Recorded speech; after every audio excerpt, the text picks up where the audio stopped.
everyone, Chris here, and welcome to my channel. Today I'm going to be talking to you about the books I read between November 2nd and November 8th. First up is They Went Left by Monica Hesse, which I gave 4.25 stars. In this book, we're following Zofia, who is looking for her brother Abel during the aftermath of World War II. They were separated from each other during their time in concentration camps. And Zofia promised Abel that after they were freed, they would find each other. Zofia is determined to find Abel as she is positive the rest of her family is dead, so Abel is all she has left. Her journey ends up bringing her to a displaced persons camp where she meets others who are trying to rebuild their life after the war. There, she begins to rebuild her life while still looking for her brother and finds out that this task is going to be a lot harder than she thought it was going to be. So I really enjoyed this book, even though it was very difficult to read at times, which most World War II books are. It was really interesting to have one take place from a displaced persons camp, as I believe this is the first historical fiction during World War II I've read that takes place in one of these locations. And everybody there had a heartbreaking story. Like, none of the people that were in this camp had been spared. And it was interesting to see Zofia learn their story and create bonds with these people and start to feel less alone, even though she had lost so much of her family. It was also heartbreaking to watch her struggle with the idea that maybe Abel didn't make it and try to figure out what she was going to do if that horrible thought was reality. This was a really interesting look at a different point of the aspects surrounding World War II. And though it was heartbreaking and hard-hitting, I did still find it really enjoyable and would highly recommend it. Next up, I read Veil of Shadows by Erin Hunter, and I gave this book 4.5 stars. This is the third book in the 7th arc of 6 in the Warriors series. So if you're new to my channel, Warriors is a series that follows forest cats that live in clans and have to try to coexist, and the way the Erins write these series, they're broken down into arcs, and we are in the 7th arc. I'm now halfway through it, and I am still really loving this arc. I really, really love the new points of view we have in this arc. There are 3 of them, and I enjoy all of them. Another book where I am frustrated that it ended in a cliffhanger because I just wanted to pick up the next book in the series. I think the 3 different points of view really give a quite interesting look into the broader story, and it is very intriguing to see how each of them are handling the roles they've been dealt. I'm just really, really enjoying this arc and am so frustrated by the cliffhangers because I can't always pick up the next book. But that frustration isn't necessarily a bad thing because it's left me wanting to pick up the next book. So, I mean, I'm frustrated, but I'm not complaining, and this has just been a really great arc in the series so far. Next up, I read The Dragon with a Chocolate Heart by Stephanie Burgess, and I gave this book 3 stars. This book fulfilled the prompt creature in the title for Believe-a-thon. In this book, we're following a young dragon named Aventurine who slips away from her family's cavern because she wants to prove to them that she is capable of taking care of herself. She decides that the best way to do this is to catch a human, and that'll show them how capable she is. Unfortunately, the human tricks her into drinking some magical hot chocolate, and it turns her into a young girl, so she can't return to her family. She does, however, fall in love with chocolate, so she ends up setting out to become an apprentice at a chocolate house.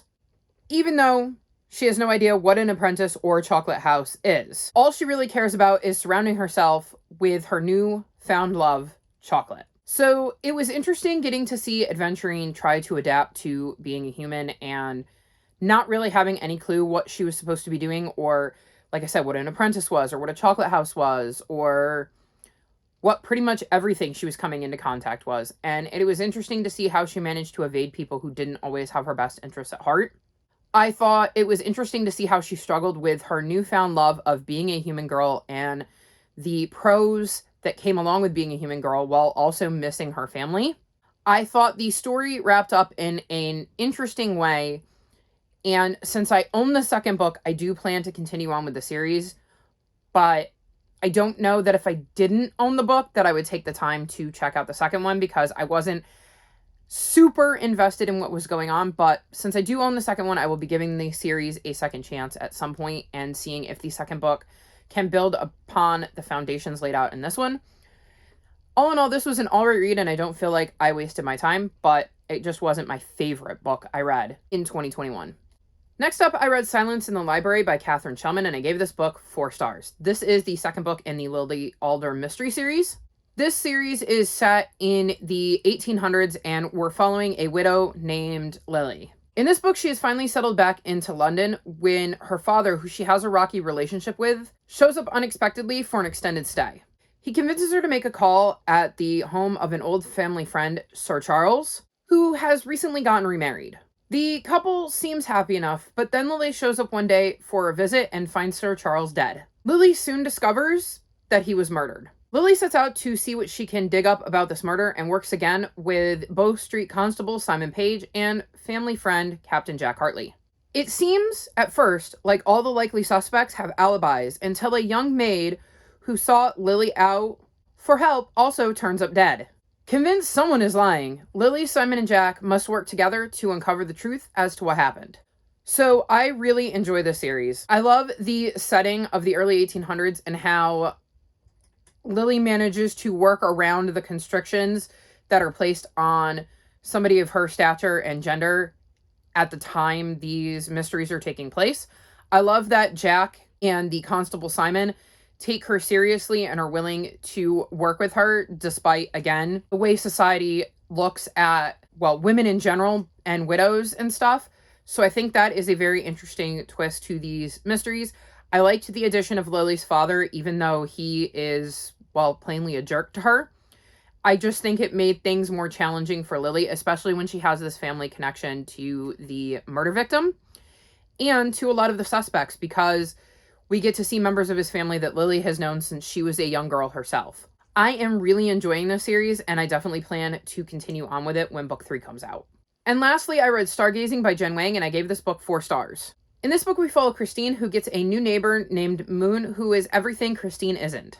Moon soon goes from unexpected neighbor to one of Christine's newest friends. She helps Christine challenge her ways and start to grow and come out of her shell. The girls end up getting so close that Moon even tells Christine her deepest secrets. But then something awful happens, and Christine has to figure out how to be there for Moon the same way Moon was there for her. So this is a middle grade graphic novel, and it is a really quick read, as most graphic novels are. I really enjoyed getting to see Moon and Christine's friendship develop, especially considering Moon wasn't necessarily one of the popular kids at school, so it was interesting to see how Christine handled that aspect of their relationship. It was definitely interesting when you brought other people in and it wasn't just them hanging out on their own, because obviously bringing other people in changes the dynamic of this new friendship that Christine and Moon have been building.